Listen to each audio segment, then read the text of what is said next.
Hi guys, welcome to ज्ञान यार। दोस्तों आज हम समझेंगे सब रेक्नोइड हेमरेज के बारे में। भाई सब रेक्नोइड हेमरेज समझाइए, बहुत से लोगों की डिमांड थी भाई ये क्या है।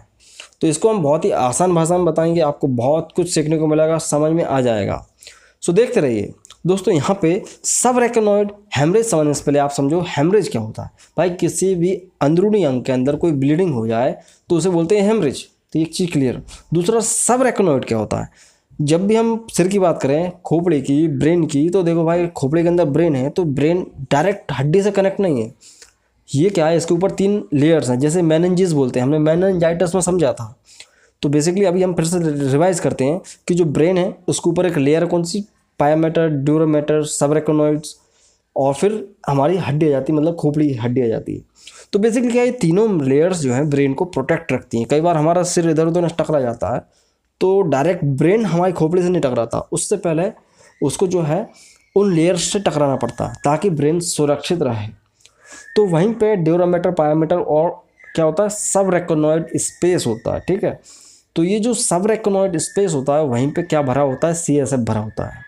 सीएसएफ भरा होता है मतलब ऐसा कोई हवा नहीं भरी हुई है, जाहिर सी बात है, वैक्यूम तो है नहीं, खाली तो है नहीं, उसमें कुछ फ्लूइड भरा हुआ है, लिक्विड भरा हुआ है। लिक्विड का नाम क्या है, सेरेब्रो स्पाइनल फ्लूइड। तो ये बेसिकली क्या होता है, बहुत ही चिकना होता है, इतना चिकना कि सबसे दुनिया में सबसे ज़्यादा चिकना पदार्थ यही बोल सकते हैं आप। तो ये जो सीएसएफ होता है ये बेसिकली क्या है, उस ब्रेन को प्रोटेक्ट करके रखता है। तो अब हम ये समझ गए कि भाई यहाँ पे सब रेक्नोइड ये होता है और हेमरेज क्या होता है, ब्लीडिंग।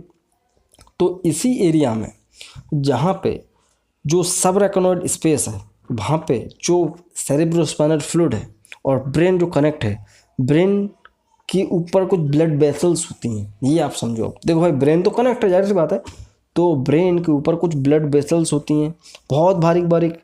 इनके अंदर कई बार क्या होता है, एन्यूरिज्म हो जाता है। एन्यूरिज्म क्या होता है, अब ये एन्यूरिज्म मतलब कि वो ब्रेन थोड़ी फूल गई और फट गई।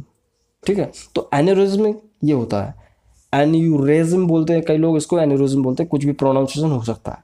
तो एन्यूरिज्म क्या होता है कि जब ब्रेन की जो वेसल्स होती हैं वो फट जाती हैं। अब ये फट के ब्लड कहाँ पहुँचाएगा, ये सीएसएफ में ब्लड पहुँच जाएगा। जो यहाँ पे जो ब्लड भरा, जो सीएसएफ भरा हुआ है लिक्विड फ्लूइड्स, उसमें ब्लीडिंग हो जाएगी। इसे बोलते हैं सब रेक्नोइड हेमरेज। अब जानते हैं इसके कारण, क्योंकि कारण क्या होता है, सिर्फ एक ही कारण है, सिर्फ एक ही कारण है। कारण ये होता है कि इंजरी। कई बार क्या, आप बाइक चला रहे हो, सिर में लग गई, चोट लग गई, तो कई बार ऐसा चोट दिखती नहीं है ऊपर से, लेकिन हमारा जब सिर बहुत तेज किसी चीज़ पर लगता है तो ब्रेन का जो है वो सारी जो मेनिंजेस होती हैं उनको क्रॉस करके टकरा जाता है। जैसे ही दीवार में खोपड़ी लगी तो ब्रेन जो है शेक कर जाएगा, अंदर से यूँ हो जाएगा, पूरा हिल जाएगा ब्रेन। जो प्रोटेक्टेड है हड्डी के अंदर वो हिल जाएगा और मेनिंजेस को क्रॉस करके वो टकरा जाएगा, तो उसकी जो ब्लड वेसल है वो फूट जाती है, एन्यूरिज्म हो जाता है। ठीक है, तो इसलिए ब्लीडिंग हो जाती है। सिर्फ इसका एक ही कारण है, इंजरी, इसके अलावा कोई कारण नहीं है। ठीक है, तो एक्सीडेंट, ब्रेन सेकिंग, कई बार लोग झूला वगैरह बहुत तेज तेज झूलते हैं, उनके साथ भी कई बार हो जाता है। ब्रेन सेक होना चाहिए बस, तो ये हो जाएगा। सो खैर अब ये हो गया, पता चल गया भाई क्यों होता है, क्या होता है। आप समझते हो इसका डायग्नोसिस कैसा होता है। देखो भाई, ये जब किसी को होता है सब रेक्नोइड हेमरेज, मतलब ब्लीडिंग हो रही है अंदर, किसी को पता नहीं चलता है, किसी को नहीं पता चलता। जब लोग इसको ले ले घूमते हैं 2-2, 3-3 महीने तक, उनको पता नहीं चलता।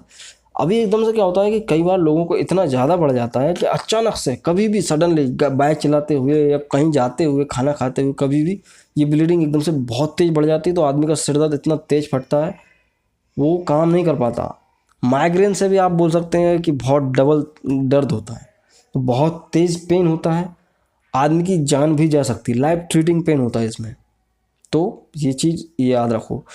तो ऐसा कभी भी लगे कि भाई हल्का बल्का सिर दर्द हो रहा है तो उसको कभी भी इग्नोर नहीं करना चाहिए। ठीक है, तो आप इसको हल्के सिर दर्द में इग्नोर करोगे तो ये बढ़ेगी, ब्लीडिंग बढ़ती जाएगी और फिर दिक्कत आती है। सो खैर अब इसका डायग्नोसिस कैसे करते हैं, जाहिर सी बात है सीटी स्कैन होगी, ब्रेन का है तो सीटी स्कैन ही होगी। आम आदमी जानता ही है सीटी स्कैन होती है ब्रेन के लिए। सीटी स्कैन हो सकता है, एमआरआई हो सकता है, और इवन कुछ कंडीशंस में सीवी से भी पता चल जाता है भाई, कुछ एबनॉर्मेलिटी होगी ब्लड में तो वो भी पता चल जाता है, इंडिकेट कर ही देता है। क्या सो खैर यहाँ पे एंजियोग्राम भी किया जा सकता है। एंजियोग्राम में तो बहुत अच्छे से क्लियर पता चल ही जाता है कि कहाँ पे क्या ब्लीडिंग हुई है। सो ये कुछ जांचें होती हैं। सो खैर अब बात करें कि भाई इसका क्या क्या इलाज है। खैर से बात है, इलाज होना ज़रूरी है। तो इसका एक ही इलाज होता है कि कार्डियोवास्कुलर एक कॉलिंग होती है। कार्डियोवास्कुलर कॉलिंग में क्या करते हैं भाई, उस उतने एरिया को पंचर करते हैं और फिर वहाँ से आर्टरीज को बाहर निकालते हैं और उनको क्लियर कर देते हैं उतना उतना एरिया। सो खैर ये एक अलग प्रक्रिया है, बहुत जटिल प्रक्रिया है जो कि बहुत कम होती है।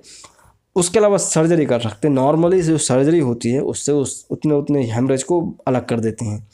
तो सर्जरीज ही होती हैं, इसमें और कुछ नहीं होता है।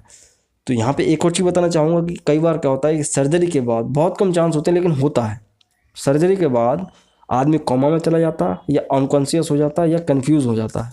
अगर वो होश में आ भी जाएगा तो कंफ्यूज हो जाता है या पैरालाइज हो जाता है। ये इसका बहुत बड़ा रिस्क फैक्टर है।